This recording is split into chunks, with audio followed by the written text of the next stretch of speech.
اتمنى يا ولي يا ولي ابن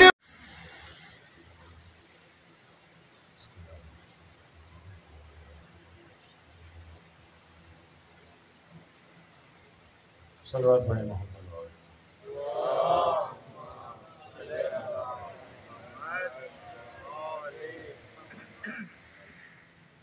اعوذ باللہ من الشیطان الرجیم، بسم اللہ الرحمن الرحیم۔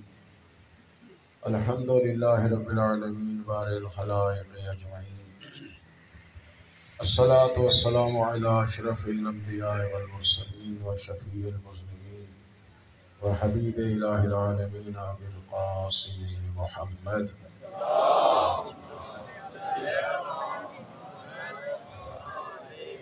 وأهل بيته الطيبين الطاهرين المعصومين المظلومين ولعنة الله على أعدائهم أجمعين، أما بعد فقد قال الله الحكيم بسم الله الرحمن الرحيم فذكر إن نفعت الذكرى سيذكر من يخشى ويتجنبها الأشقى الذي يصلى النار الكبرى ثم لا يموت فيها ولا يحيا۔ صلوات پر محمد۔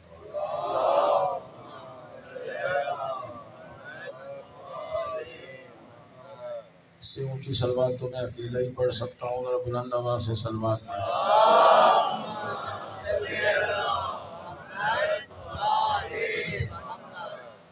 خداوند عالم آپ سب کی دعاؤں کو مستجاب فرمائے، اس سلسلہ اعضاء کو اپنی بارگاہ میں قبول فرمائے، ہمیں زیادہ سے زیادہ قرآن کریم پڑھنے اور اس کو سمجھنے اور اس پہ عمل کرنے کی توفیق عنایت فرمائے۔ ہم سب کو پوری زندگی دامن اہل بیت علیہ السلام کے ساتھ متمسک رہنے کی توفیق عنایت فرمائے، ہمیں سیرت آل محمد پر چلنے کی توفیق عنایت فرمائے۔ جتنے مومنین و مومنات دنیا فانی سے رحلت پا چکے ہیں، پروردگار سب کو اعلیٰ علیین میں جگہ عنایت فرمائے اور ہم سب کی عاقبت بخیر فرمائے۔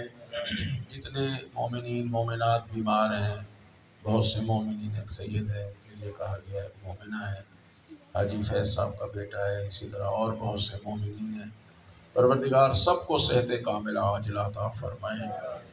خالق کائنات تمام مومنین عزاداروں کو طولانی زندگی عنایت فرمائے کہ آئندہ سالوں میں بھی بارگاہ امامت میں کچھ ہدیہ پیش کر سکیں۔ ہم سب کو حج بیت اللہ کی سعادت عطا فرمائے، ہمارے آقا و مولا کے ظہور میں تعجیل فرمائے اور ہم سب کو مولا کی دعاؤں میں شامل فرمائے۔ قبولیت دعا کے لیے بلند ترین صلوات بھیجیں۔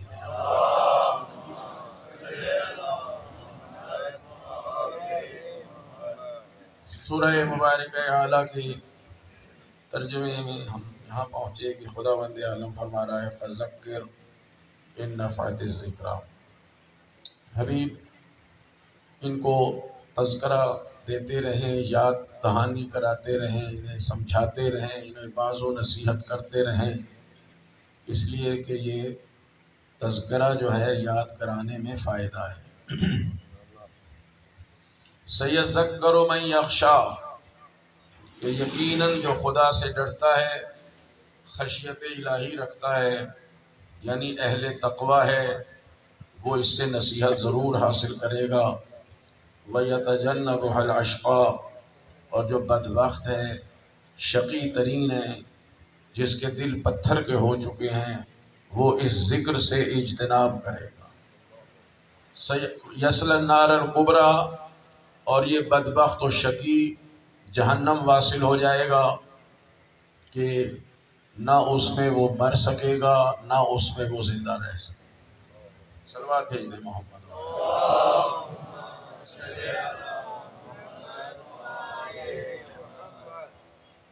یہ یہاں 13 آیتیں مکمل ہو جاتی ہیں اور میں نے عرض کیا تھا کل 19 آیتیں ہیں، باقی جو 6 آیتیں ہیں اس کا ترجمہ پھر انشاءاللہ کل ہو جائے گا۔ فرما رہا ہے فذکر، تذکرہ دیں، یاد دہانی کراتے رہیں، کیونکہ ذکر یہ باب تفعیل سے ہے، فعل امر ہے، باب تفعیل کثرت کے لیے آتا ہے، جو ایک عمل مسلسل انجام دلوانا ہو اس کے لیے باب تفعیل آتا ہے۔ فذکر، ذکر ہے اصل میں، فعل کے وزن پر، تو ترجمہ یہ ہوگا کہ بار بار ان کو یاد دلاتے رہیں، اس لیے کہ ان نفعت الذکریٰ. اب یہ جو ان ہے اس میں مختلف قول ہیں. بعض مفسرین کے نزدیک یہ ان شرطیہ ہے کہ اگر تذکرہ میں فائدہ ہے تو ان کو یاد دہانی کراتے رہیں. میں آرام سے بات کر رہا ہوں اس لیے کہ بچے بھی اس کو سمجھ لیں کہ اگر اس میں فائدہ ہو تو ان کو تذکر دیتے رہیں. بعضوں نے اس کو رد کیا ہے. اس کا مفہوم یہ بنے گا کہ اگر فائدہ نہ ہو تو پھر یاد دہانی نہ کریں.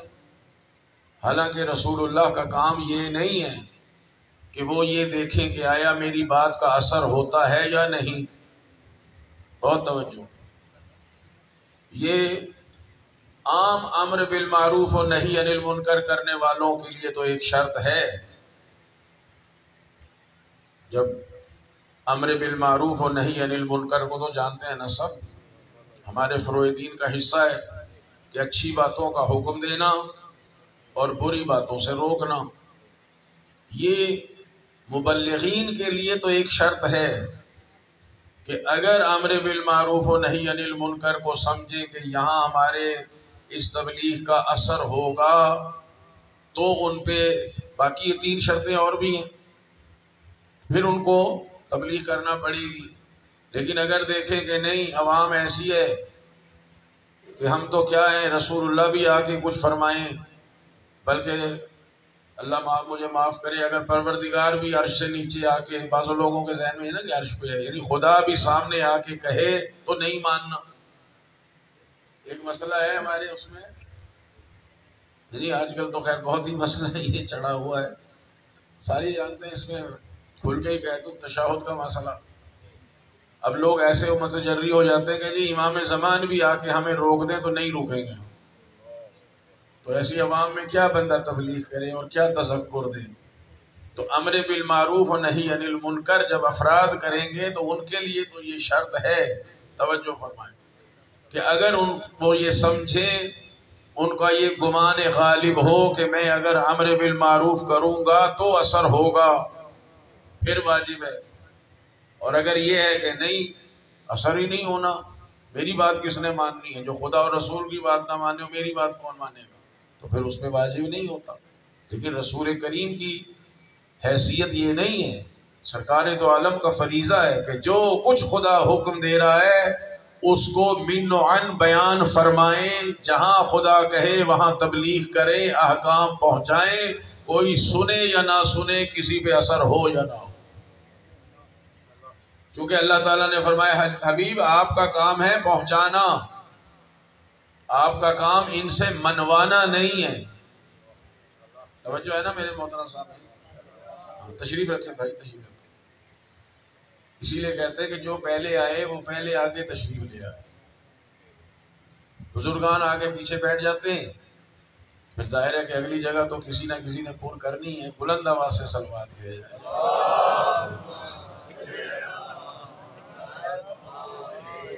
پھر آنے والے کو بھی ساروں کا دیکھنا واجب ہو جاتا ہے کہ کون آیا ہے، کیسے آیا ہے، کیوں آیا ہے. ہیں تو یہیں کے رہنے والے، کوئی باہر سے تو آئے نہیں. ایک اور صلوات بھیج دے بلند آواز.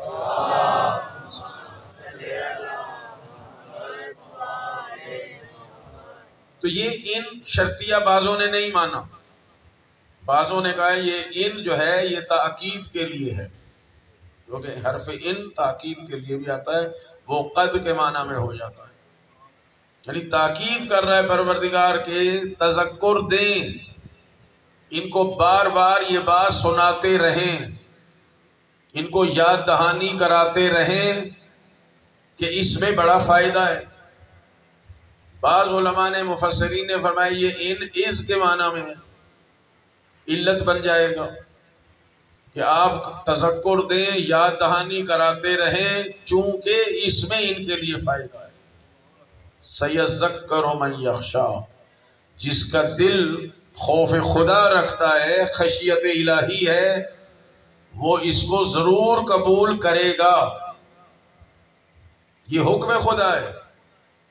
براہ راست تو خداوند عالم نے خطاب اپنے پیغمبر اکرم سے ہی فرمایا ہے، لیکن ہر قرآن پڑھنے والا بھی مخاطب ہے، کیونکہ مخصوص آیتیں ہیں جو سرکار دو عالم کے لیے ہیں، کلی طور پہ تو ساری ہی ان کے لیے ہیں، کچھ مخصوص ہیں جو انہی کے لیے ہیں، ہمارے لیے نہیں ہیں۔ لیکن بعض آیتیں یہ ہیں کہ جہاں ہر پڑھنے والے کو خدا خطاب فرما رہا ہے، یعنی ہر بندہ اگر اس قسم کی تبلیغ کر سکتا ہے، یاد دہانی کرا سکتا ہے، تذکر دے سکتا ہے، تو پروردگار فرما رہا ہے خاموش نہ رہنا۔ معاشرے کی برائیوں پر بولنے والا ہی نہیں بولے گا تو کون بولے گا؟ آج کہاں جا رہا ہے ہمارا معاشرہ؟ جن جن باتوں سے دین اسلام منع کر رہا ہے سارے وہی کام کیے جا رہے ہیں۔ اسلام کہتا ہے کسی کو برے لفظوں سے نہ پکارو، برے القاب نہ رکھو، معاشرے میں لوگوں کو برے القاب سے پکارا جاتا ہے۔ اس بیچارے کا پورا نام جو اچھا سا نام ہے وہ نام ہی نہیں پکارتے، بگاڑ بگاڑ کے بلایا جاتا ہے۔ اس سے بالا تر کہ گالی گلوچ تک پہنچ جاتے ہیں۔ بعض لوگ تو پیار اور مذاق میں بھی گالی دیتے ہیں، حالانکہ سختی سے منع کیا گیا ہے۔ ہمارے مذہب میں سختی سے معصومین نے، رسول خدا نے سختی سے منع کیا ہے کہ مومن کسی کو گالی نہیں دیتا، چاہے پتھر ہی کیوں نہ ہو۔ یہاں انسانوں کو گالیاں دینے سے نہیں جھجکتے، اپنے بچوں تک کو۔ انشاءاللہ یہاں ایسا کوئی نہیں ہوگا، مومنین میں کوئی نہیں ہوگا، اس لیے کہ حضور نے فرمایا، معصومین نے فرمایا کہ مومن گالی نہیں دیتا۔ اس کا مفہوم مخالف کیا نکلے گا کہ جو گالی دے رہا ہے ہوتا بھی یہی ہے۔ عزیزان محترم، حدیث ہے سرکار دو عالم کی کہ مومن گناہ نہیں کرتا، اگر گناہ کرتا ہے تو اس کے دل سے ایمان نکال لیا جاتا ہے۔ گھبرا تو نہیں رہے؟ گھبرائیں تو وہ جو ایسے کام کرتے ہیں، آپ کیوں گھبرا رہے ہیں؟ کہ مومن گناہ نہیں کرتا۔ جب مومن سے اگر کوئی گناہ ہو جائے یا قصدن کرنے لگ بھی جاتا ہے، کبھی کبھی کوئی مومن جو بہت دور رہتا ہے، یہاں نہیں رہتا، تو فرشتہ آ کے اس کے دل سے ایمان کو نکال لیتا ہے۔ گناہ کے وقت مومن کے دل میں ایمان نہیں ہوتا۔ جو ایمان نہیں ہوتا تو پھر کیا ہوتا ہے؟ سادہ لفظوں میں پھر وہ بے ایمان ہوا نا۔ میں اسے کافر یا مشرک نہیں کہہ رہا، لیکن جب ایمان نکال لیا اندر ذنب، گناہ کے وقت میں، تو قلباً بے ایمان ہو گیا۔ معصوم فرماتے ہیں اب اگر توبہ کر لے تو جتنی جلدی توبہ کرے گا ایمان واپس آ جائے گا، کیونکہ توبہ آ کے اس کے گناہ کو مٹا دے گی، ڈیلیٹ ہو جائے گا، اور ایمان فرشتہ لا کے واپس رکھ دے گا۔ جتنی دیر میں توبہ کرے گا اتنی دیر میں ایمان واپس آئے گا۔ خدا نہ کرے اگر اسی وقفے میں جان نکل گئی تو پھر نتیجہ کیا نکلے گا؟ 2 اور 2 4 ہے۔ اس کا مطلب ہے معاذ اللہ وہ فوت ہو رہا ہے تو دل میں ایمان نہیں ہے، ساری زندگی کے اعمال کیے کرائے غارت گئے۔ حبطت اعمالہم، ان کے اعمال ضبط ہو جائیں گے۔ حبط کا معنی ہوتا ہے ایسے کہ جیسے کچھ کیا ہی نہیں، کہاں گئی نمازیں اور کہاں گئے روزے اور کہاں گیا حج اور کہاں گئی عزاداری، سب ختم، اس لیے کہ وہ جب فوت ہوا تو اس کے دل میں ایمان تھا ہی نہیں۔ مومن بچے، گناہ سے بچنا چاہیے سب کو۔ میں اپنے نفس کو کہہ رہا ہوں اور بچے سن رہے ہیں، نوجوان سن رہے ہیں، کہ مومن، سرکار فرما رہے ہیں مومن گناہ نہیں کرتا، گناہ کرتا ہے تو ایمان دل سے نکل جاتا ہے۔ کوئی برداشت اور پسند کرے گا اس بات کو کہ میں ایک لمحہ بھی اس دنیا میں بے ایمان کی حالت میں رہوں؟ اس لیے کہ موت آنے میں ٹائم نہیں لگتا، کسی کو پتہ بھی نہیں کب آ جائے۔ اس لیے ان گناہوں سے بچنا چاہیے۔ بعض محفلوں میں ہوتا ہے لوگ جھوٹ بول رہے ہیں، غیبت کر رہے ہیں، ایک دوسرے کی تہمتیں لگا رہے ہیں۔ بعض لوگوں کا مشغلہ ہے یہ، تہمت لگا رہے ہیں، فلانا یوں ہے، فلانا یوں ہے، فلانا یوں ہے۔ غیبت کر رہے ہیں، فلاں نے یہ کر دیا، فلاں نے یہ کر دیا۔ غیبت یعنی اچھا پھر کہیں گے ہم جھوٹ تھوڑی بول رہے ہیں، یہ عیب تو اس میں ہے، یہی تو غیبت ہے۔ اگر نہیں ہے تو تہمت ہے، تہمت اس سے بھی بڑا جرم ہے کہ کسی مومن میں کوئی عیب ہے ہی نہیں، ہم اسے عیب لگائے جا رہے ہیں۔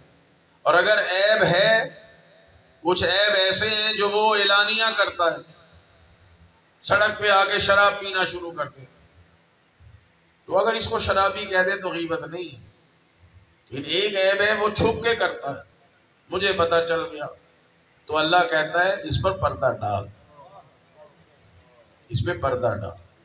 اور جیسے مجھے کہہ رہا ہے نا کہ دوسرے کے عیب پہ پردہ ڈال، اسی طرح خود گناہ کرنے والے سے بھی کہہ رہا ہے کہ اپنے گناہ کو آشکار نہ کر، کسی کو نہ بتا میں نے یہ گناہ کیا ہے، ہاں میری بارگاہ میں آ کے سر جھکا دے۔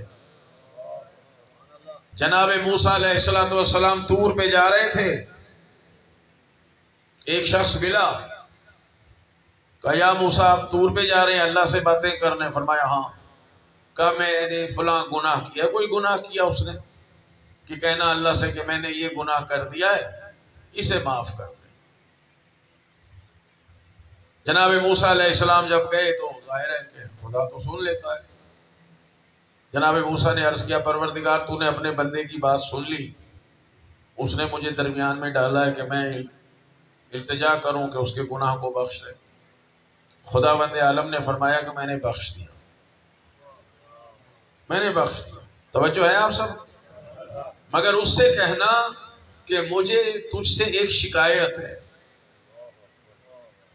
خداوند عالم فرما رہا ہے بھائی کہ موسیٰ میرے بندے سے کہنا گناہ میں نے معاف کر دیا، مگر مجھے ایک شکایت ہے، شکوہ ہے، گلہ ہے۔ جناب موسیٰ سمجھے کہ گلہ یہ ہے کہ اس نے گناہ کیا کیوں، کہ یا اللہ کیا شکوہ ہے آپ کو اس سے؟ پروردگار نے فرمایا اس سے کہنا کہ اگر یہ تو نے گناہ کر ہی لیا تھا تو موسیٰ کو کیوں بتایا، میرے ہوتے ہوئے موسیٰ کو کیوں بتایا؟ اپنے گناہ کو رات کی تاریکی میں، تنہائی میں، جب کوئی نہ سن رہا ہوتا نہ سمجھ رہا ہوتا، رات کی تاریکی میں اکیلے میں کہتا پروردگار مجھے معاف کر دے، میں معاف بھی کر دیتا اور موسیٰ جیسے کو بھی نہ پتا چلتا کہ تو نے یہ گناہ۔ خداوند عالم کا کرم دیکھیے، وہ پسند نہیں کرتا کہ میرا ایک بندہ مومن، ایک میرا مسلمان بندہ، میرا ایک بندہ جو مجھے وحدہ لا شریک مانتا ہے، وہ اپنے گناہ کو کسی کے سامنے آشکار کرے۔ اور یہاں لوگ علنی طور پہ گناہ کرتے ہیں، جی فخر محسوس کرتے ہیں، بیٹی باپ کے سامنے گانے گا رہی ہے، اولاد والدین کے سامنے، والدین اولاد کے سامنے، بھائی بہن کے سامنے، بہن بھائی کے سامنے، اور پھر ماشاءاللہ ان میں اہل ایمان بھی شامل ہیں۔ نام کے ساتھ، معاف کرنا میں اپنی بات کر رہا ہوں، نام کے ساتھ سید بھی لکھ دیتے ہیں۔ آپ بھی جانتے ہیں، ہم بھی اخبار پڑھتے ہیں، ٹی وی یہ دیکھتے ہیں، کیا نام ہے، انٹرویو وغیرہ ہوتے ہیں، پروگرام ہوتے ہیں، ساری دنیا دیکھتی ہے۔ کہاں ہے ایمان اور کہاں ہے سیادت؟ مومن سید کوئی بھی ہو کردار سے بنتا ہے۔ جناب نوح کے بیٹے کا واقعہ سب جانتے ہیں، کئی دفعہ میں نے انہی ایام میں پڑھ دیا۔ نوح علیہ السلام کا سگا بیٹا ہے۔ ہم اگر سید ہیں تو رسول اللہ کے 1400 سال کے بعد ہیں۔ میرے اور رسول خدا کے درمیان 37 نسلیں گزر چکی ہیں۔ وہ تو جناب نوح کا سگا سلمی بیٹا تھا۔ اللہ نے کہا انہ عمل غیر صالح، اس کا کردار اچھا نہیں ہے، میں نے تیرے شجرے سے اس کو نکال دیا۔ تو ہم کہاں جائیں گے بھائی؟ کہاں جائیں گے؟ یہ تذکر ہے، خدا کہہ رہا ہے بار بار انہیں یاد دلاتے رہیں کہ جھوٹ نہ بولیں، غیبت نہ کریں، تہمت نہ لگائیں، کم نہ تولیں، غریبوں کو ان سے زندگی اور ان کے زندہ رہنے کا حق نہ چھین لیں، کوئی ہمسایہ کسی سے تنگ نہ ہو، کوئی رشتہ دار کسی سے تنگ نہ ہو، حقدار اپنا حق مانگنے کے لیے ایڑیاں نہ رگڑ رہا ہو، منتیں نہ کر رہا ہو کہ خدا کے لیے میرا جو حق بنتا ہے وہ تو دے دے، اور میں کسی کا حق کھا کے سمجھوں گا میں بڑا عزادار، میں بڑا مولا کا ذکر کرنے والا، اور میں بڑا عبادت گزار، اور میں بڑا اہل علم، الیاذ باللہ۔ نوجوانوں کی شادیوں کے لیے رکاوٹیں ڈالی جاتی ہیں، اتنا پیسہ ہو، اتنا گھر ہو، اتنا یہ ہو، اور اتنا وہ ہو، اتنا وہ ہو، تب بیٹی دیں گے۔ بھائی ان چیزوں سے گھر آباد ہوتے ہیں؟ خدا فرماتا ہے یکونوا فقراء یغنہم اللہ من فضلہ۔ اب بچوں کی شادیاں کریں، بیٹیوں کو بیاہیں، جلد از جلد بیاہیں، جتنی جلدی اپنے خانہ بخت میں چلی جائیں اتنے ہی ان کے حق میں بہتر ہے۔ آسانیوں کے لیے دین آیا ہے، ہم نے اس کو مشکل بنا لیا۔ دین آیا ہی ہماری مشکلات کو حل کرنے کے لیے۔ ما جعل اللہ فی الدین حرج، رسول خدا فرماتے ہیں اللہ نے دین میں کوئی مشکل تمہارے لیے نہیں رکھی، کوئی عذر و حرج نہیں رکھا۔ اتنے مہمان آئیں، اتنا زیور ہو، اتنا جناب بری ہو، اتنا جہیز ہو، اتنا یہ ہو، اتنا وہ ہو، اتنے اوپر کے رشتہ داروں کے لیے جوڑے ہوں، اور اتنے جناب فلاں کے لیے کچھ ہو، سب خلاف اسلام۔ اسلام کہتا ہے بس دین دیکھے کہ کف ہے تمہارا دین میں، اخلاق میں، محنت مزدوری کر کے کچھ کھلا سکتا ہے، کف ہے، شادی کر۔ رسول خدا نے اپنی بیٹی کے لیے جو دیکھا ہے، علی ابن ابی طالب کو دیکھا ہے کہ امیر المومنین کیا ہیں۔ دیکھیے کچھ چیزیں وہ ہیں جو ہمارے سے مربوط نہیں ہیں، لیکن کچھ چیزیں وہ ہیں اہل بیت کی حیات طیبہ میں جو براہ راست ہمارے لیے نمونہ عمل ہے۔ امیر المومنین کے پاس کیا ہے دنیا کی ظاہری چیزوں میں؟ جناب رسالت و آپ نے بیٹی سے فرمایا کہ بیٹی علی سے کچھ نہ مانگنا، یہ دنیا علی کے لیے نہیں ہے، آخرت ساری علی کی ہے، مگر یہ دنیا علی کے لیے نہیں ہے۔ اور یہاں کیا ہوتا ہے؟ الٹا حساب۔ سسرال والوں کے ساتھ اکڑ کے رہنا ہے، اپنے آپ کو معمولی نہیں سمجھنا، بس ایک آواز دینا ساری قوم قبیلہ آ جائے گی بھائی۔ خدا کہہ رہا ہے فذکر، انہیں تذکرہ دے، انہیں یاد دہانی کراتے رہے کہ اللہ نے دین میں آسانیاں پیدا۔ بات اچھی لگ رہی ہے جی؟ سلوات بھیج دیں پھر۔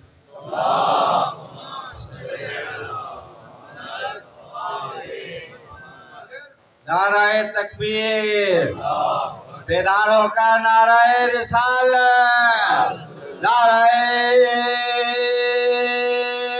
حیدری، برائے خوشنودی محمد و آل محمد، بلند تر صلوات۔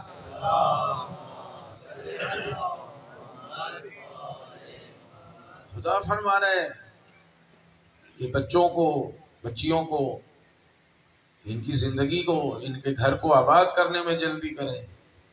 ان یکونوا فقراء، اللہ کا وعدہ ہے بھائی، ان یکونوا فقراء یغنہم اللہ من فضلہ، اگر یہ غریب ہوں گے اللہ اپنے فضل سے انہیں مال دنیا سے بے نیاز کر دے گا۔ رزق و روزی کا ذمہ اللہ نے لیا ہے، فکر ہمیں ہوتی ہے۔ بہرحال دیکھیں آدمی کما سکتا ہے، لڑکا کوئی جاب ہے، کوئی مزدوری کر سکتا ہے، کاروبار کر سکتا ہے، کوئی زراعت ہے، کچھ بھی ہے، دین اچھا ہے، ایمان میں اچھا ہے، شیعہ علی ابن ابی طالب علیہ السلام ہے، کیریکٹر میں صحیح ہے، سر عام کوئی اس کا عیب مشہور نہیں ہے، تو مسئلہ حل ہے۔ یہاں انتظار کرتے رہتے ہیں، نہیں جناب پہلے بنگلہ بنائے، گاڑی خریدے، بینک بیلنس اچھا خاصا ہو، یہ ہو وہ ہو، یہ چیزیں خلاف اسلام۔ زندگیوں کو آسان بنائیں اپنے لیے، ہر بندہ آگے اللہ کہہ رہا ہے کہ قد افلح من تزکا، نجات اس کے لیے جس نے اپنا کردار اچھا بنایا، جس نے اپنے لیے آخرت کا سامان کیا ہے۔ یہ دنیا چند روزہ ہے، گزر جائے گی، ہر طرح سے گزر جائے گی۔ کامیاب وہ ہے کہ جس نے اپنی جگہ پر، اپنے مقام پر اپنے باطن کو پاک کیا، اپنے ظاہر کو پاک کیا۔ خدا فرما رہا ہے آپ تذکرہ دیتے جائیں، ان کو یاد دہانی کراتے جائیں، یہ بھول جاتے ہیں لوگ۔ سَيَذَّكَّرُ مَن يَخْشَىٰ، جس کے دل میں خوف خدا ہوگا وہ اسے قبول کرے گا۔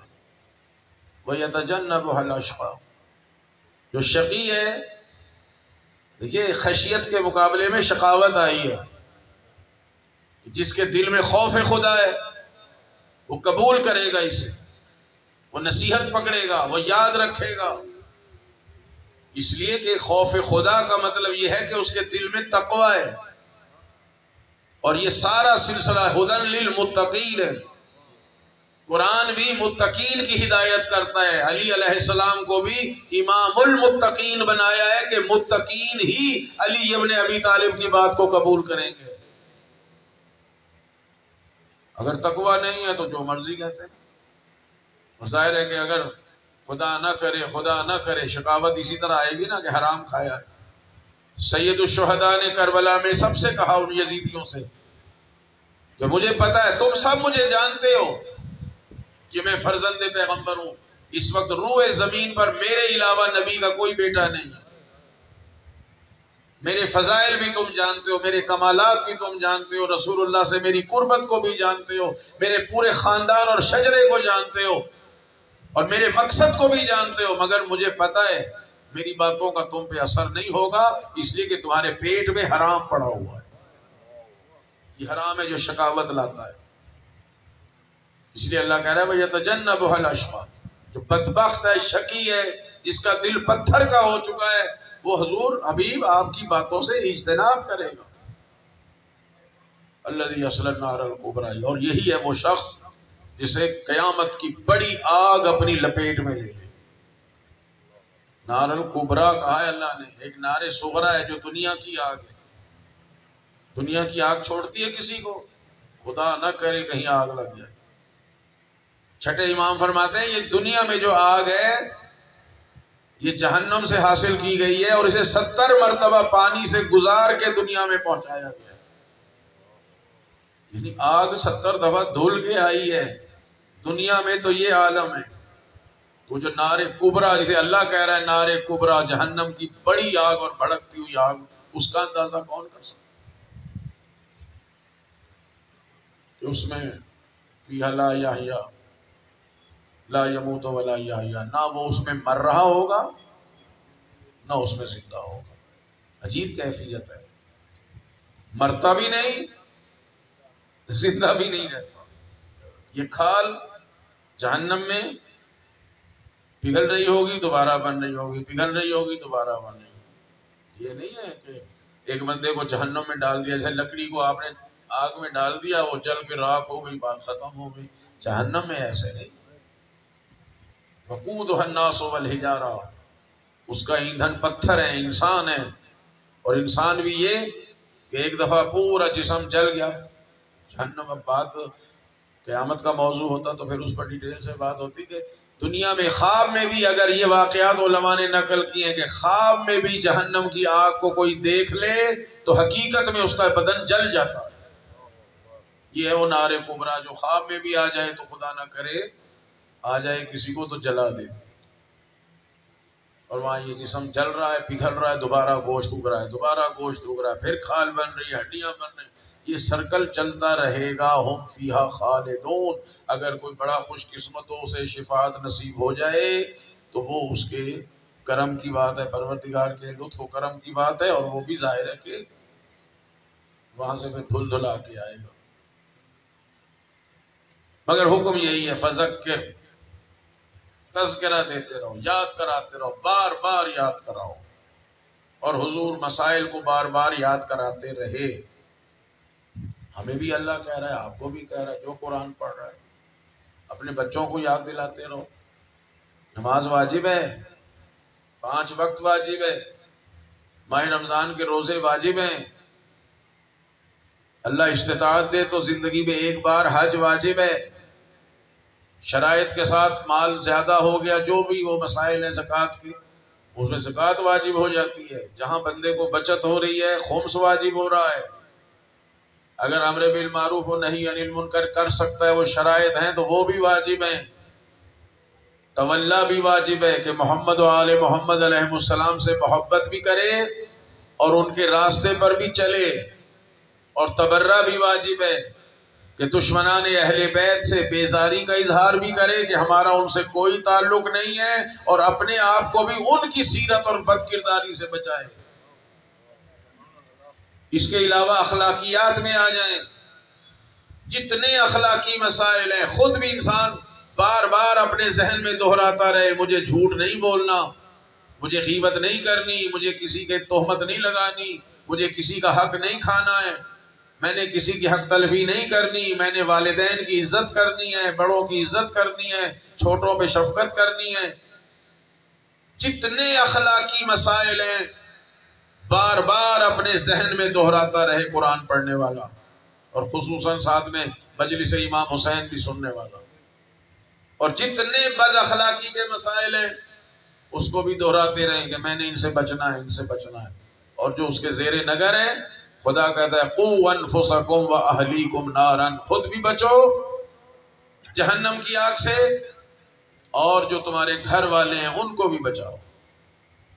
چھوٹوں کو، جو بھی چھوٹے ہیں آپ سے، بار بار ان کو تلقین کرتے رہیں، گناہوں سے بچیں، گناہوں سے بچیں، گناہوں سے۔ اور پھر رسول خدا کو تو خصوصی حکم ہے، فذکر، بار بار بتائیں، اور رسول خدا بتا رہے ہیں، ساری چیزیں بتائیں، اول سے لے کے آخر تک جو آپ دین لائے ہیں بار بار اس کا تذکرہ کرتے رہیں۔ اور رسول خدا نے ہر شے کا تذکرہ کیا، اور صرف ان اعمال کا ہی تذکرہ نہیں کیا، عقائد کا بھی تذکرہ بار بار کیا ہے۔ اور آپ دیکھیں کہ کتنا زور ہے ولایت امیر المومنین علیہ السلام پر۔ گھبرا تو نہیں رہے گی؟ بونی علیہ السلام علی خمس، پانچویں آقا سے زرارہ نے پوچھا علامہ بونی علیہ السلام یا ابن رسول اللہ، اسلام کس چیز پہ قائم ہے؟ فرمایا بونی علیہ السلام علی خمس، پانچ چیزوں پر اسلام بنا ہوا ہے، قائم ہے، الصلاۃ والزکاۃ والصوم والحج وولایتنا، نماز، روزہ، حج، زکوٰۃ، اور ہم آل محمد کی ولایت۔ زرارہ پوچھتے ہیں یبن رسول اللہ، ان میں سب سے اہم کون سی ہے؟ فرمایا ولایتنا اہم من کلہن، ہماری ولایت ان سب سے اہم ہے، اس لیے کہ لمفتاحہن و شرط قبولہن، ہماری ولایت ان تمام اعمال کی چابی ہے اور ان سب کے قبول ہونے کی شرط ہے۔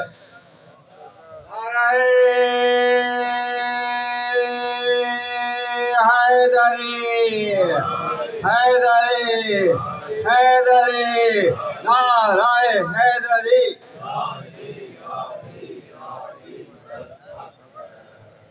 یعنی ولایت امیر المومنین علیہ السلام اور پورے ائمہ کی ولایت وہ وہی ہے جو خداوند عالم بھی ولی ہے، رسول بھی ولی ہے، اور ائمہ اہل بیت بھی ولی ہے۔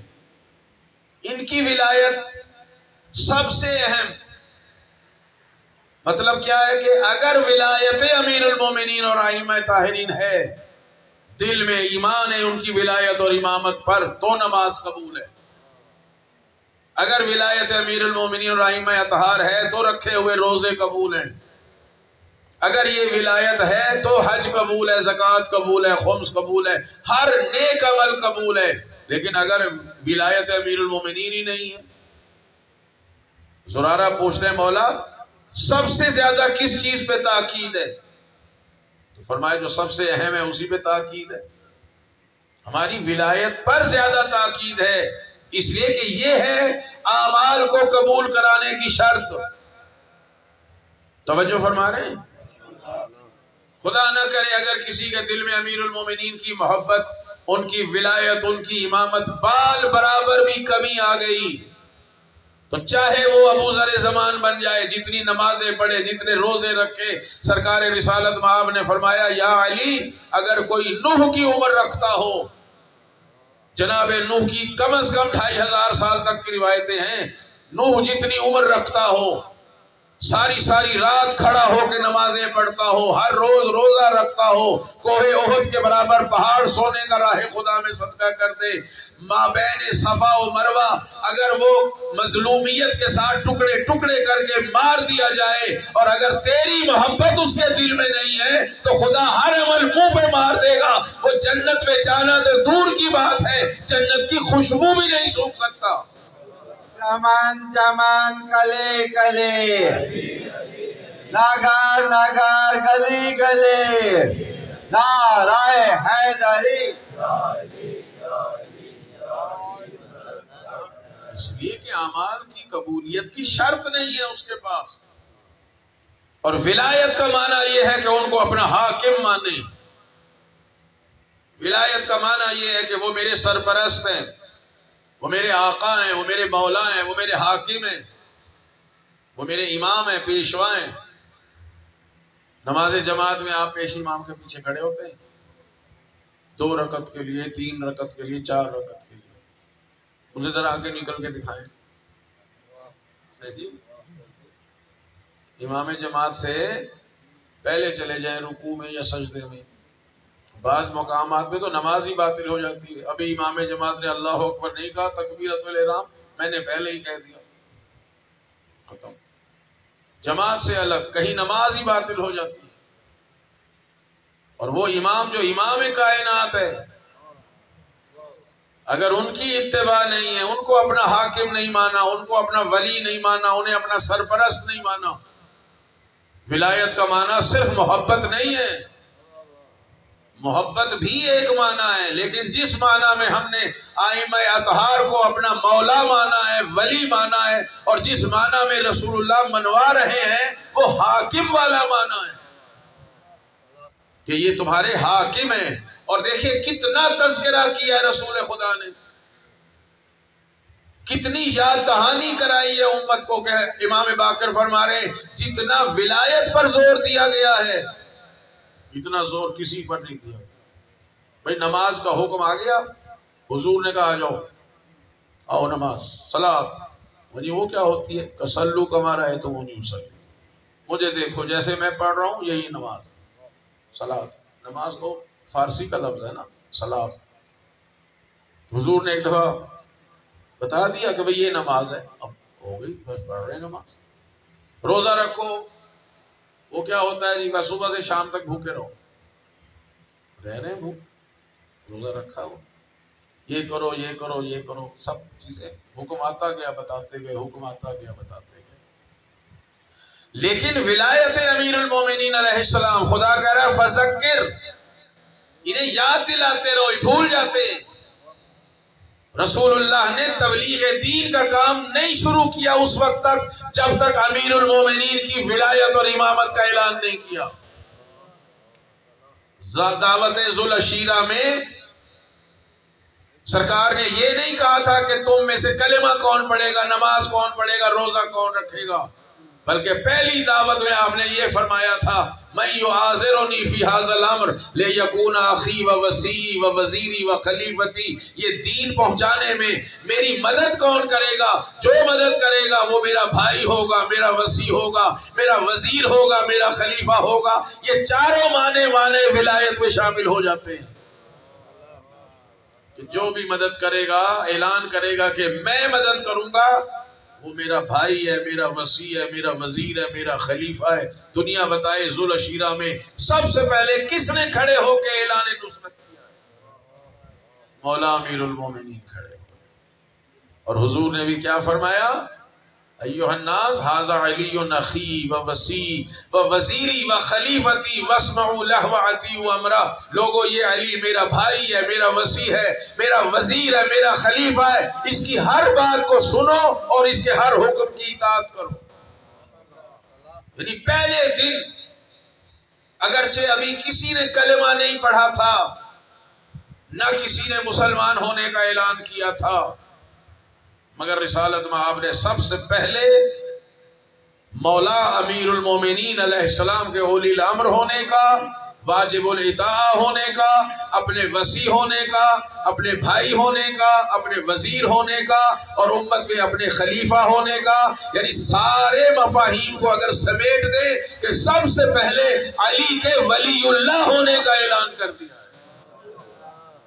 اور خدا فرما رہا ہے فذکر ان نفعت ذکرہ، ان کو یاد دلاتے رہو، یاد دہانی میں فائدہ ہے۔ ان بیچاروں کے مغز کمزور ہیں، حافظے کمزور ہیں، بھول جاتے ہیں، اور پھر بار بار رسول خدا جہاں موقع مناسب دیکھا امیر المومنین کی امامت اور ولایت کا اعلان کرتے چلے۔ کبھی شب ہجرت بستر پہ سلا رہے ہیں، یہ بستر پہ سلانا بتا رہے ہیں کہ جسے میں آج بستر پہ سلا رہا ہوں اسی کا حق ہے کل کو میرے ممبر پہ بیٹھے۔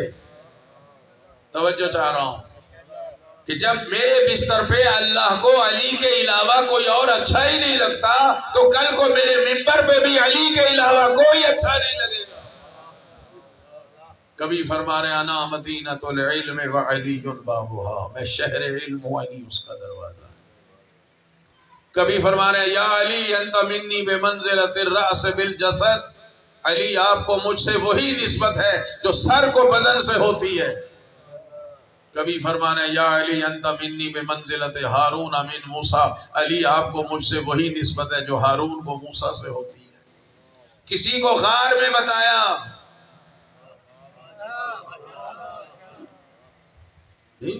ہوتے ہیں نا ساتھی سفر میں مل ہی جاتے ہیں، کوئی ساتھی وہ ہوتے ہیں جنہیں گھر سے لے کے جاتے ہیں، آئے بھائی جا رہے ہیں چلے آئیں، کوئی ہوتا ہے پیچھے پیچھے آ جاتا ہے، آ ہی گیا تو رحمت للعالمین ہے۔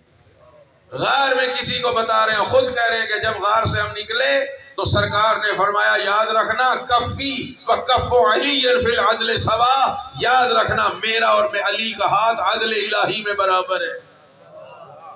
بھائی ان کو جو بتا رہے ہیں تو کوئی تو وجہ ہے نا، اس لیے کہ حکومت عدل سے چلتی ہے، ظلم سے نہیں چلتی۔ یہ بار بار تذکرہ ہو رہا ہے، کبھی کہہ رہے ہیں یا علی انت منی وانا منک، علی تو مجھ سے ہے میں تجھ سے ہوں۔ اب یہ جملے تنہائی میں تھوڑی بتائے ہیں، جو ہم تک پہنچ گئے کوئی گھر میں اکیلے تھوڑی بتائے ہوں گے، مسجد میں بتا رہے ہیں۔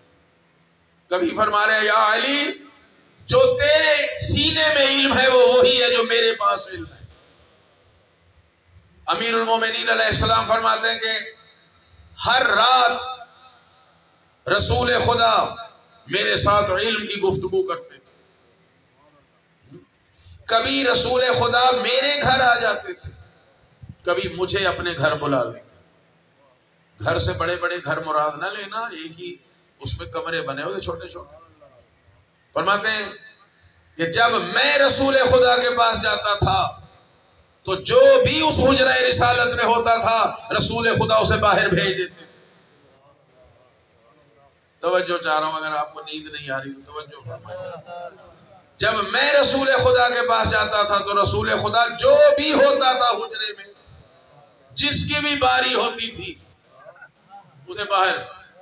جناب ام سلمہ راوی فرماتی ہیں کہ ایک رات میری باری تھی اور رسول خدا نے فرمایا کہ علی آ گئے تم باہر چلے جاؤ۔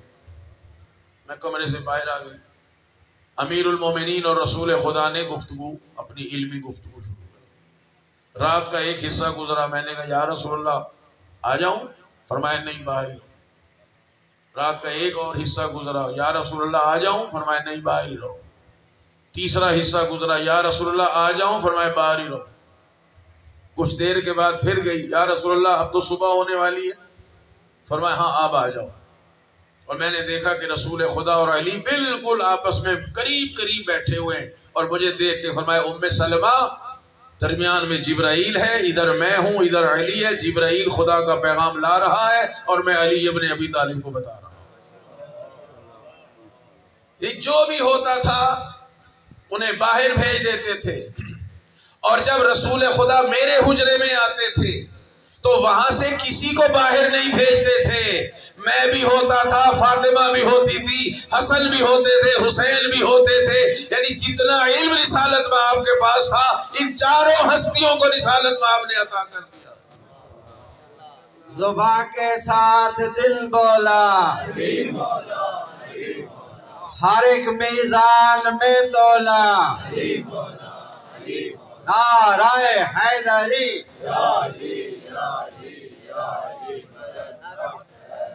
فذکر حبیب ان کو یاد دلاتے رہیں، بھولنے نہ پائیں کہ آپ کے بعد علی اولی الامر ہے، آپ کے بعد ان کا حاکم سرپرست ولی خدا علی ابن ابی طالب ہے، اور حضور ہر موقع پر یاد دلا رہے ہیں۔ کبھی کہہ رہے ہیں یہ کون جا رہا ہے میدان میں، برز الایمان و کلہ الی الکفر کلہ، آج کل کا کل ایمان جا رہا ہے کل کفر کے مقابلے میں۔ یعنی سرکار رسالت میں آپ نے میدان خندق میں یہ بیان دے کے واضح کر دیا۔ اچھا دیکھیں، برز الایمان و کلہ الی الکفر کلہ، کل کا کل ایمان جا رہا ہے کل کفر کے مقابلے میں۔ اب یہاں کوئی استثناء ہے کہ کتنے عرصے کے لیے؟ توجہ چاہ رہا ہوں، ماشاءاللہ عربی جاننے والے لوگ تشریف فرمائیں۔ کوئی حضور نے کہا بھائی کل ایمان کل کفر کے مقابلے میں جا رہا ہے بس اسی خندق کی حد تک یا میری زندگی کی حد تک، یہ 100-200 سال کے لیے نہیں کہا نا۔ تو ہماری طالب علمانہ اصطلاح میں یہ جملہ مطلق ہے، اس میں اطلاق ہے، چل رہا ہے یہ جملہ، قیامت تک جا رہا ہے کہ برز الایمان کلہ الی الکفر کلہ، کل کا کل ایمان جا رہا ہے کل کفر کے مقابلے میں۔ یعنی صرف خندق کی حد تک نہیں، میری زندگی کی حد تک نہیں، اسی آنے والے کو جو یہ ابن عبد ود آیا ہے بس یہی کل کفر نہیں ہے، علی تو ہر دور میں کل ایمان ہے۔ جو بھی علی کے مقابلے میں آئے گا، خندق میں آئے یا کسی میدان میں، میری زندگی میں آئے میرے بعد آئے، آنے والا مرد ہو یا مرد نہ ہو، علی کل ایمان ہی رہے گا، آنے والا ہر دور میں کل کفر ہوگا۔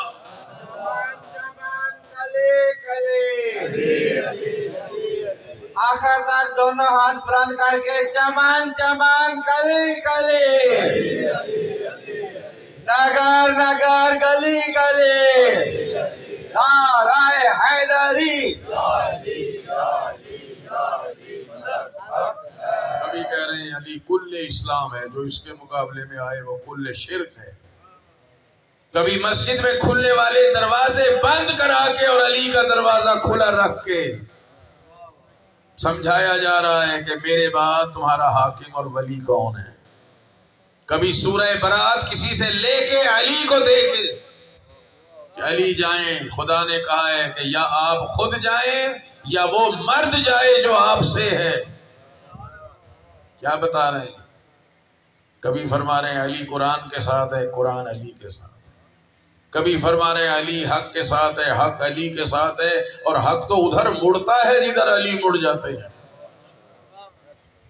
مختلف طریقوں سے کبھی کہہ رہے ہیں ضربت علی یوم الخندق افضل من عبادت الثقلین۔ جہاں موقع ملا سرکار رسالت میں آپ نے خدا کے اس حکم پہ عمل کیا ہے، فذکر ان نفعت الذکر، حبیب ان کو یاد دلاتے رہیں۔ اسی میں ان کا فائدہ ہے کہ علی تمہارے مولا ہیں، علی تمہارے حاکم ہیں، علی تمہارے پیشوا ہیں، علی تمہارے ہادی ہیں، علی تمہارے رہبر ہیں، علی تمہارے ولی ہیں اللہ کی طرف سے۔ اور پھر جب دنیا سے جانے کی منزل آ رہی ہے تو پھر خدا نے کہا حبیب ان کو اب ایسے یاد دلا دے، ایسے یاد دلا دے کہ یہ مرتے مر جائیں مگر یہ پیغام نہ بھولنے پائے۔ اگر یہ نہ پہنچایا تو تم نے کچھ بھی نہیں پہنچایا۔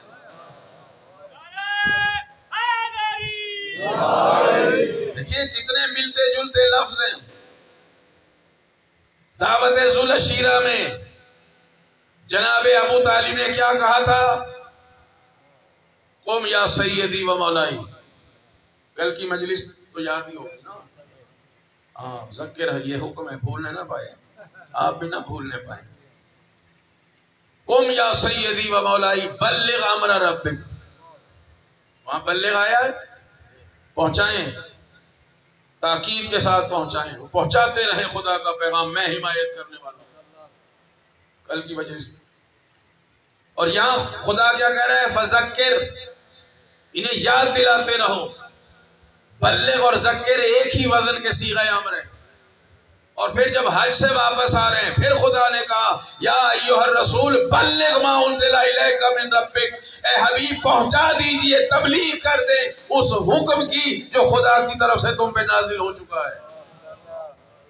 پورے قرآن میں کسی اور چیز کے لیے دکھائیے کہ بلغ کا حکم آیا، نماز آئی پہنچا دیا، روزہ آیا پہنچا دیا، حج آیا پہنچا دیا، مگر آخر میں خدا کہہ رہا ہے بلغ ما انزل الیک من ربک فإن لم تفعل فما بلغت رسالت، یہ پہنچا دیں، یہ نہ پہنچایا تو کچھ بھی نہ پہنچایا، کوئی کار رسالت نہیں کیا۔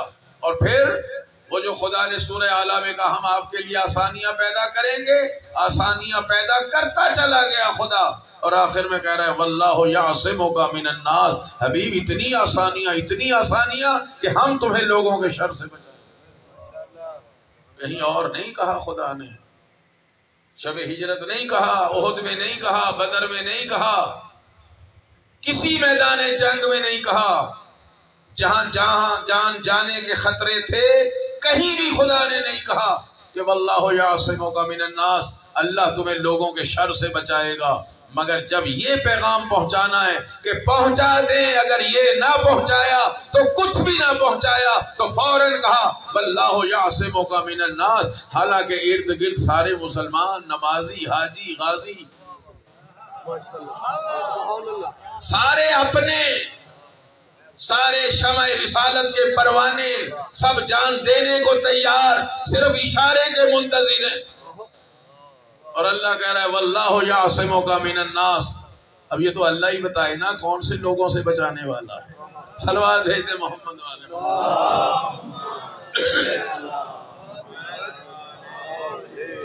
بلغ، کیا کیا مفہوم اس بلغ میں چھپا ہوا ہے، اور وہ ذکر، انہیں یاد دلاتے رہو، یاد دلاتے رہو۔ حبیب ان کا جو حافظہ ہے نا جی، حافظ ہیں مگر حافظہ،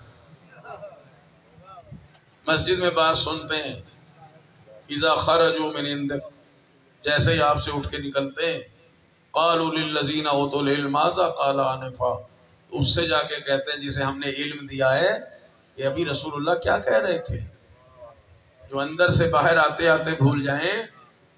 مسجد نبوی اس زمانے میں آج کی مسجد نبوی نہیں تھی، چھوٹی سی، شاید زینبیہ بڑا ہی ہو اس سے، یہ امام باڑ، چھوٹی سی مسجد تھی، دروازے تک بھول جاتے۔ قرآن کی آیت ہے، کوئی انکار نہیں کر سکتا۔ بلغ حبیب، ایسے تبلیغ کر، فذکر، ایسے یاد دلا دے ان کو کہ اب یہ مرتے بھی مر جائیں کم از کم یہ پیغام نہ بھولنے پائیں، اس لیے کہ اسی پیغام نے پورے دین اور شریعت کو بچا کے رکھنا ہے۔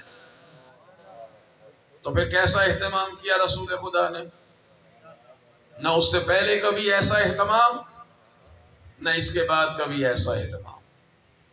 کھانے والوں کو ذوالعشیرہ یاد رہے گا، اور غدیر کے میدان میں گرمی میں بیٹھ کے بھوکے وقت گزارنے والوں کو غدیر کا ممبر یاد رہے گا۔ کیسا ممبر بنایا، کا ممبر بناؤ، یا رسول اللہ ممبر کہاں سے لائیں؟ پہلے کہہ دیتے کہ ممبر کی ضرورت پڑے گی تو ہم کہیں سے لے آتے ساتھ، کوئی اوزار بھی نہیں ہے کہ لکڑیاں کاٹ کاٹ کے آپ کے لیے کوئی ممبر ہی بنا دیں۔ فرمایا میں بتاتا ہوں تم بناؤ، توجہ چاہ رہا ہوں، اور ظاہر ہے کہ وقت ختم ہو چکا ہے، میں بتاؤں گا تم بناؤ، یعنی کہنا چاہ رہے ہیں میرے بتائے بغیر تم ممبر نہیں بنا سکتے تو میرے بنائے بغیر ممبر والا کیسے بنا سکتے ہو؟ یہ اپنے اونٹوں کے جو کچاوے ہیں یہ یہاں لا کے رکھ، بس کیا رسول خدا کی پالیسی ہے۔ اگر مجھے پتا ہو کہ 4-5 افراد جلدی نکل جانے والے ہیں، ان کے پاس موٹر بائک بھی ہے، کار بھی ہے، میں کہوں گا بھائی یہ چابیاں ذرا یہاں رکھ دیں، تو اب مجھے بتائیے کہ جب تک میری مجلس ختم نہیں ہوگی یہ جا سکتے ہیں؟ نہیں جا سکتے نا۔ حضور نے بھی یہی کام کیا کہ یہ کچاوے یہاں رکھ دیں، جب تک میں روکے رکھوں گا اب ان میں کوئی جا نہیں سکتا۔ توجہ چاہو تو کچاوے پر کچاوے رکھے. اب مجھے بتائیے عرب کچاوا کیسے بھول جائے, اونٹ کو کیسے بھول جائے؟ آج بھی دیکھیں جا کے سعودی عرب میں, عرب ممالک میں کروڑوں روپے والی گاڑیاں ان کے پاس, مگر ہفتے میں ایک دن صحراؤں میں جا کے اونٹ سواری ضرور کرتے ہیں, اونٹوں کی دوڑ کراتے ہیں, اونٹوں کے میلے لگاتے ہیں, اونٹوں کے بڑے بڑے کاروبار ہیں ان کے. جی صحرائے عرب میں آپ کو چاہے بندہ نظر نہ آئے مکے مدینے کے راستے میں, مگر اونٹ نظر آ جائیں گے. تو جب اونٹ نظر آئے گا نا تو یاد آئے گا نا اس کا کچاوا کہاں تھا اور اس کا ممبر بنا تھا, اس پہ کون تھا. تو جب ممبر بن گیا, اب 1.25 لاکھ سے زیادہ کے مجمع کی بات ہے, اور کوئی حدیث ایسی نہیں ہے جس کے اتنے راوی ہوں جتنے حدیث غدیر کے.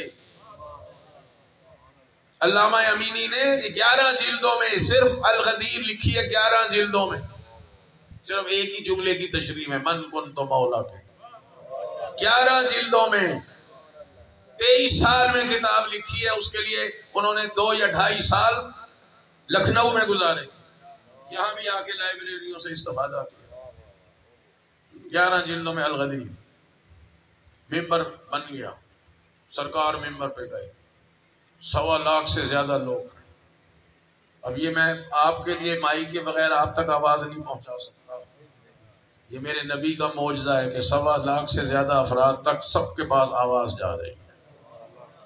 رسول اللہ نے فذکر کے حکم کے تحت پوری شریعت کو پھر یاد دلایا, اور پوری شریعت یاد دلانے کے بعد ان سے پوچھا کہ کیا میں نے خدا کے سارے احکام نہیں پہنچا دیے؟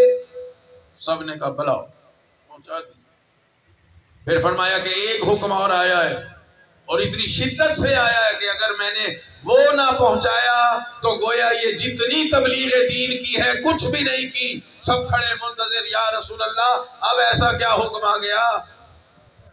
نماز پڑھوا لی, روزہ رکھوا دیا, حج کرا لیا, میدان جہاد میں لے گئے, سب کچھ ہو گیا, معاملات سکھا دیے, اخلاقیات سکھا دیے. اب ایسا کون سا حکم آ گیا کہ اگر وہ نہ پہنچایا تو کچھ بھی نہ پہنچایا؟ تو فوراً رسول خدا نے کہا پہلے ایک بات بتاؤ, کیا تمہاری زندگیوں پر میرا اختیار تم سے زیادہ نہیں؟ الستُ اولیٰ بکم من انفسکم, کیا تمہاری جان پر میرا اختیار زیادہ نہیں؟ اب کون کہے نہیں؟ اس لیے کہ قرآن نے تو پہلے ہی کہہ دیا ہے النبی اولیٰ بالمؤمنین من انفسہم, کہ نبی کو مومنوں کی زندگیوں پر اختیار مومنوں سے زیادہ ہے. یعنی رسول خدا فرما رہے ہیں مجھے تو اختیار ہے, تم بتاؤ مومن بن چکے ہو یا نہیں؟ اب کون کہے گا نہیں؟ سب نے کہا قالوا بلا یا رسول اللہ, ہاں اللہ کے رسول آپ کو اختیار ہے, ہم بے اختیار ہیں. تو پھر میرے نبی نے فوراً علی کو ہاتھوں پر اٹھا کے فرمایا اللہ مولایا وانا مولا المؤمنین ومن کنت مولاہ فہذا علی المولا. اللہ میرا مولا ہے, میں مومنوں کا مولا ہوں, اور جس کا میں مولا ہوں اس کا یہ علی مولا. اب بتائیے کہ علی نبی کس کے مولا ہے؟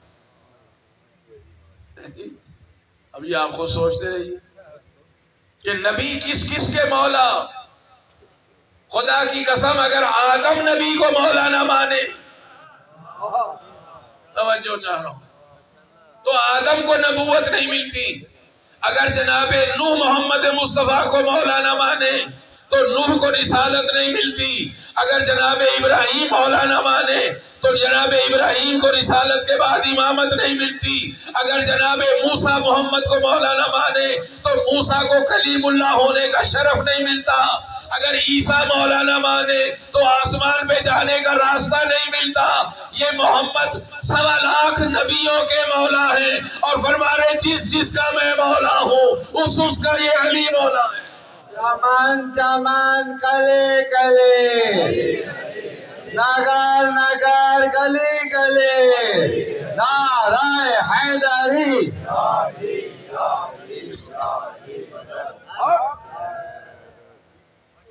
اور پھر دعا کی ہے اللہم وال من والا, پروردگار اس سے محبت کر جو علی سے محبت.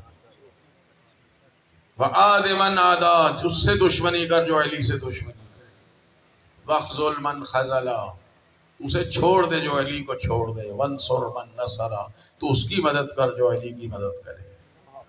اب بتائیے نبی کی دعا ہے، قبول ہوگی کہ نہیں؟ نبی کی دعا قبول نہ ہو تو پھر سب نے اس حدیث کو نقل کیا، سارے محدثین کسی نہ کسی انداز میں، کہ کہا تو تھا، کہا تو تھا، ہاں مگر مولا کا وہ معنی نہیں، مولا کے معنی میں تصرف کیا ہے، کہ کہا تو تھا من کن تو مولا ہو فہذا علی مولا، لیکن مولا کا یہ معنی تھوڑی ہے جو یہ بیٹھے لے رہے ہیں، مولا کے معنی یا اور ہیں۔ کیا حضور نے کہا تھا کہ یہ محبت کے معنی میں ہے، جس سے مجھے محبت ہے، جو مجھ سے محبت کرتا ہے وہ علی سے محبت کرے، تو علی سے تو ہر مسلمان محبت کرتا ہے۔ جی اب مجھے بتائیے، صرف اتنی بات کہنے کے لیے 1.25 لاکھ بیچارے حاجیوں کو جو اتنے دنوں سے گھروں سے دور ہیں، ایک میدان میں روک رہے ہیں جہاں نہ سایہ ہے، نہ کوئی بیٹھنے کی جگہ ہے، نہ کوئی کھانے کی چیز ہے، نہ کوئی کوئی آبادی ہے، کچھ بھی نہیں۔ آج بھی دیکھ لیں جوفا کے قریب ہے، چٹیل میدان دور تک، پتھر ہی پتھر چھوٹے چھوٹے، اور یہی کہنے کے لیے روکا ہے کہ جو مجھ سے محبت کرتا ہے وہ علی سے محبت کرتا ہے۔ بھائی خود رسول خدا نے واضح کر دیا، من کن تو مولا ہو، جو مجھے مولا مانتا ہے وہ علی کو مولا مانے۔ تو پیغمبر دوستی کے لیے آئے ہیں، بات واضح ہو رہی ہے؟ تو میں مجلس شروع کر رہا ہوں، اب پڑھنے سلوات بھیج دیں محمد۔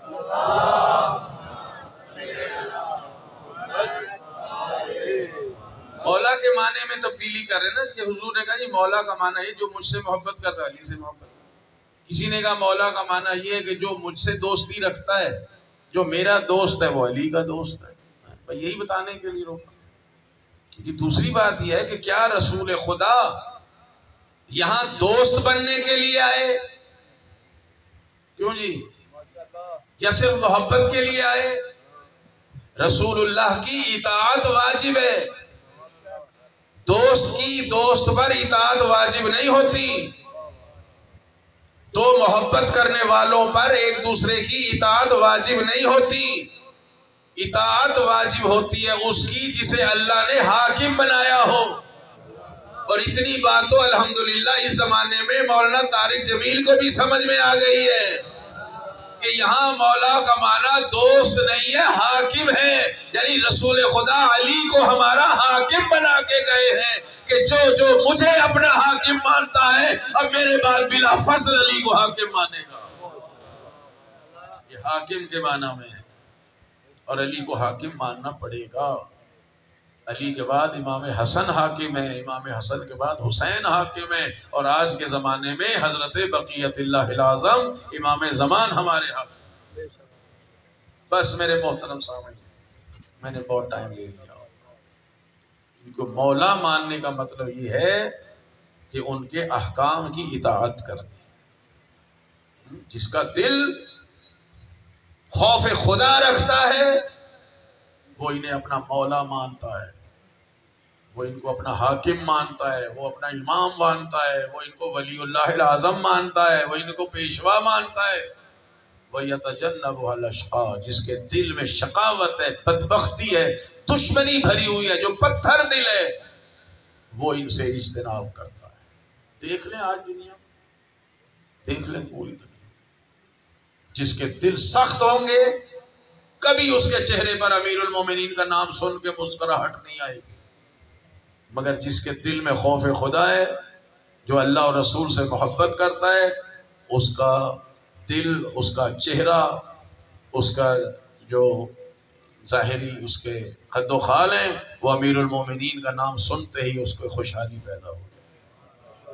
اور رسول خدا نے فرمایا علی تجھ سے وہی محبت کرے گا جس کی ولادت پاک و پاکیزہ ہوئی ہوگی، اور علی تجھ سے وہی دشمنی کرے گا جس کی ولادت نجس طریقے سے ہوئی۔ لوگ کہتے ہیں ہم حلالی ہونے کو پہچانتے تھے ذکر علی کے ساتھ، جس کا چہرہ علی کے ذکر سے کھل جاتا تھا سمجھ جاتے تھے حلال زادہ ہے، جس کا چہرہ ذکر علی سے کھل جاتا تھا سمجھ جاتے تھے کہ یہ مومن ہے، جس کا چہرہ بجھ جاتا تھا آج تک دیکھ لیں پھر کیا ظاہر ہو رہا ہے۔ شقاوت بھری ہوئی ہے، بدبختی بھری ہوئی ہے، سنگ دلی بھری ہوئی لوگوں کے دلوں میں، اور پھر ظاہر ہے کہ وہ شقاوت، وہ سختی اتنی تھی کہ علی کا بغض ان کے دلوں سے نکلا، بس آزادہ بغض علی نکالا گیا ہے کربلا میں۔ اتنا بغض تھا امیر المومنین کے بارے میں کہ سید الشہداء نے کربلا میں پوچھا کہ اے یزیدیو تم مجھے قتل کیوں کرنے آئے ہو؟ میں نے تمہارا کیا بگاڑا ہے؟ کسی فرد کو قتل کیا ہے جس کا خون کا بدلہ لینے آئے ہو؟ تمہارا مال چرایا ہے؟ کوئی حکم دین میں نے تبدیل کیا ہے؟ سب نے کہا نہیں۔ فرمایا پھر کیوں قتل کرنے آئے ہو؟ کہا بغضا لابی کا، تیرے بابا کا بغض ہے ہمارے دل۔ یہ تجنبہ الاشقاء، بدترین لوگ ہیں یہ جو خاندان اہل بیت سے دوری اختیار کر رہے تھے اور کرتے چلے آ رہے ہیں۔ شقی ترین ہے، رسول خدا نے کہا تھا علی سب سے شقی وہ ہے جس نے اونٹنی کی ٹانگیں کاٹی تھی جناب صالح کی، اور آخرین میں بدبخت ترین انسان اشقى الناس وہ ہے جو تمہارا قاتل ہے۔ جو حسن کا قاتل ہے وہ بھی علی کا قاتل ہے، جو حسین علیہ السلام کے مقابلے میں آئے ہیں وہ بھی علی کے قاتل، یہ سب اشقى الناس ہیں۔ اتنی شقاوت، اتنی دشمنی خاندان نبوت سے کہ 6 مہینے کے بچے پہ بھی رحم نہ کرے۔ بس آج جی چاہتا ہے 6 ماہ کے بچے کا تذکرہ ہو جائے۔ خدا کی قسم امام حسین نے پورے کربلا کے عاشور کے دن میں 2 مرتبہ آپ کو یاد کیا، 2 مرتبہ۔ ایک مقام پہ فرمایا میرے شیعو جب ٹھنڈا پانی پیو تو مجھے یاد کر لینا۔ جب بھی پانی پیے بعد میں کہ السلام علیک یا ابا عبداللہ الحسین۔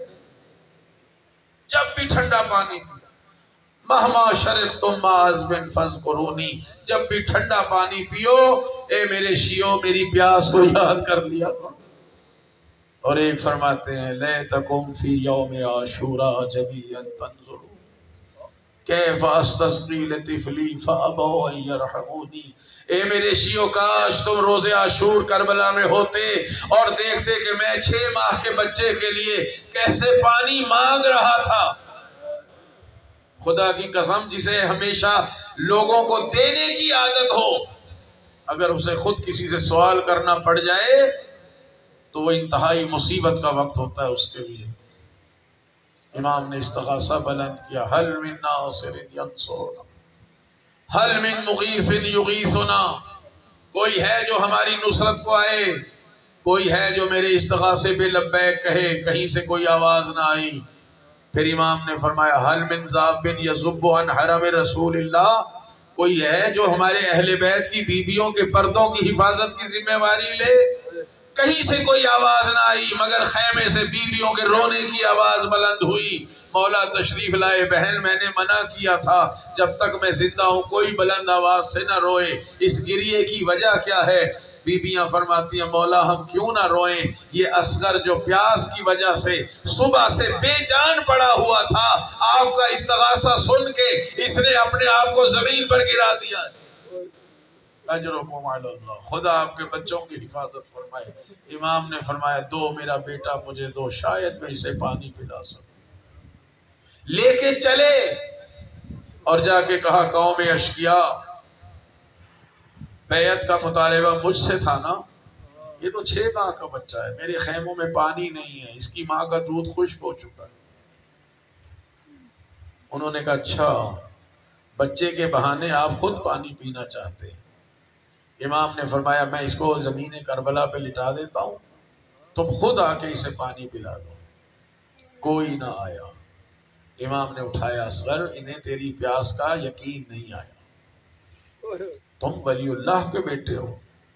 جناب علی اصغر نے سوکھی زبان اپنے سوکھے ہونٹوں پر جب پھیری تو قوم اشقیا یزید کے سپاہی منہ پھیر پھیر کے رونے لگے۔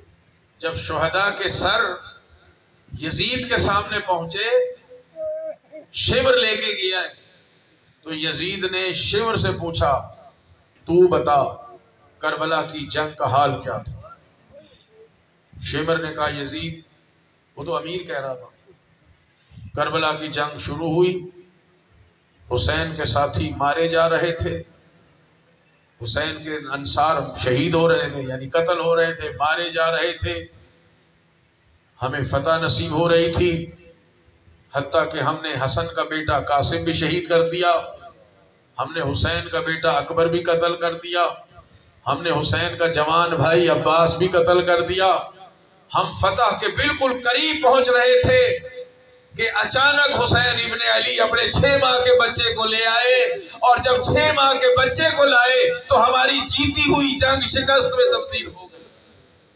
سمجھے آپ اصغر کی شہادت کتنی عظیم ہے کہ ساری شہادتیں ایک طرف اور 6 ماہ کے شہید علی اصغر کی شہادت ایک طرف۔ اسی لیے امام سب سے آخر میں جناب اصغر کو لے کر آئے کہ میری فتح پر مہر تصدیق ثبت ہو جائے کہ میں اب اس بچے کو لے کر آیا ہوں کہ دنیا کا کوئی قانون جنگ اس بچے کو قتل کرنے کی اجازت نہیں دیتا۔ ہماری جیتی ہوئی جنگ فتح شکست میں بدل گئی۔ جب وہ 6 ماہ کے بچے کو لائے تو ہماری خود اپنی فوج نے منہ موڑ موڑ کے گریہ کرنا شروع کر دیا، اور نزدیک تھا کہ بغاوت ہو جاتی کہ عمر ابن سعد نے ہرملہ سے کہا ہرملہ جلدی سے تیر چلا، حسین کی آواز کو بند کر دے، اس بچے کو قتل کر دے۔ ہرملہ نے تیر چلایا، تیر لگا نہیں، دوسرا تیر چلا، وہ بھی نہیں لگا۔ کہا تو ماہر تیر انداز ہے، اگر عرب میں پوچھا جائے سب سے تیر نشانے پر کس کا لگتا ہے تو میں کہتا ہرملہ کا۔ تو نے 2 تیر چلائے ہیں، دونوں ضائع گئے، تجھ سے اصغر قتل نہیں ہوتا۔ اس نے کہا ملعون، جو مجھے نظر آ رہا ہے تجھے نظر نہیں آ رہا۔ جیسے ہی تیر چھوڑتا ہوں ایک کالے برقعے والی بیوی سامنے آ جاتی ہے جو عرش الہی کی طرف ہاتھ اٹھا کے فرما رہی ہے پروردگار میرے اصغر کا کیا قصور، جزاکم ربکم، خدا آپ کے بچوں کی حفاظت فرمائے۔ لیکن آخر اصغر نے شہید تو ہونا تھا۔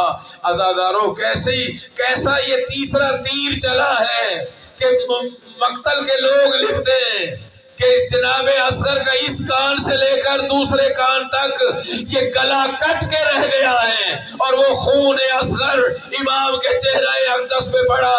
اب کیسے بچے کو لے کر جائیں، ماں کس طرح برداشت کرے گی؟ امام جا رہے ہیں اور کہتے جا رہے ہیں رضن بقضائک و تسلیما لامرک، پروردگار تیرے حکم کے سامنے حسین نے سر جھکایا ہوا ہے، تیرے حکم پہ حسین راضی ہے، مگر باپ کا دل بھی تو ہے۔ حسین ایک باپ ہے، ماں کو کیسے بیٹے کا جنازہ دیں گے؟ انا للہ پڑھتے ہوئے پیچھے آ جاتے ہیں، کبھی آگے جا رہے ہیں کبھی پیچھے ہٹ رہے ہیں، لیکن آخر لاش کو خیمے میں پہنچانا تو تھا۔ خیمے کے دروازے پر رباب کو لے کر آئے۔ کتنا بھاری ہے اصغر کا جنازہ کہ امام اکبر کا جنازہ خیمے میں لے آئے، اون و محمد کے جنازے لے آئے، قاسم کا جنازہ لے آئے، مگر اصغر کا جنازہ لے کے امام خیمے کے اندر نہیں جا پا رہے۔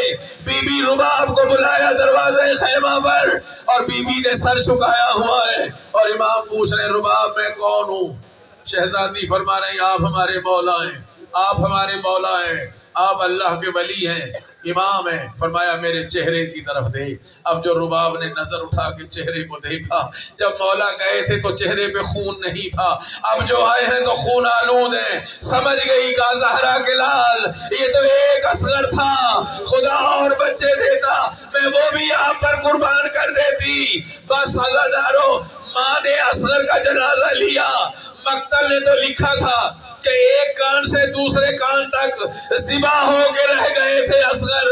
ماں نے بچے کو لیا اور ایک جملہ کہا، آپ مثلوں کا یونہر یا بنیا، اے بچے کیا تیرے اتنے بچوں کی بھی گردنیں کاٹ دی جاتی ہیں۔ کتنا عظیم ہے اصغر، کتنی بڑی قربانی ہے۔ ہر شہید ایک بار شہید ہوا مگر اصغر 2 بار شہید ہوئے۔ امام نے یہ جان کر کہ ہم سب کے لاشیں گھوڑوں سے پامال کر دیے جائیں گے، جناب علی اصغر کی قبر بنائی۔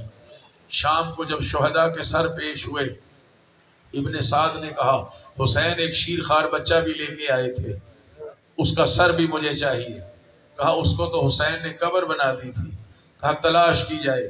کہا صحرا میں نشان مٹ جاتے ہیں۔ کہا جس جگہ گمان ہے کہ حسین نے قبر بنائی تھی وہاں جا کے زمین پر نیزے مارے جائیں۔ کتنے نیزہ بردار آئے ہوں گے جو زمین کربلا کو چھلنی کرتے چلے جا رہے ہیں۔ ہم کہیں گے بی بی رباب ہم پرسہ دینے کے لیے آئے ہیں، آپ کیا بیٹھی اصغر کے لیے آنسو بہا رہی ہے؟ ذرا خیمے کے دروازے پر آئیے، آپ کے بچے پر ایک اور ظلم ہونے والا ہے۔ ایک نیزہ جو زمین میں گڑا اور وہ نیزہ جب باہر آیا اس کی چونچ میں اصغر کا بدن تھا اور ماں دیکھ رہی تھی اور ظالم اصغر کی گردن کو جدا کر رہا۔ وَسَيَعْلَمُ الَّذِينَ ظَلَمُوا أَيَّ مُنقَلَبٍ مَاتَ حسین۔ یا حسین، یا حسین، یا حسین، یا حسین، یا حسین، یا حسین، یا حسین، یا حسین۔ کل کے مجلس 8:30 کی بجائے 8 بجے شروع ہوگی۔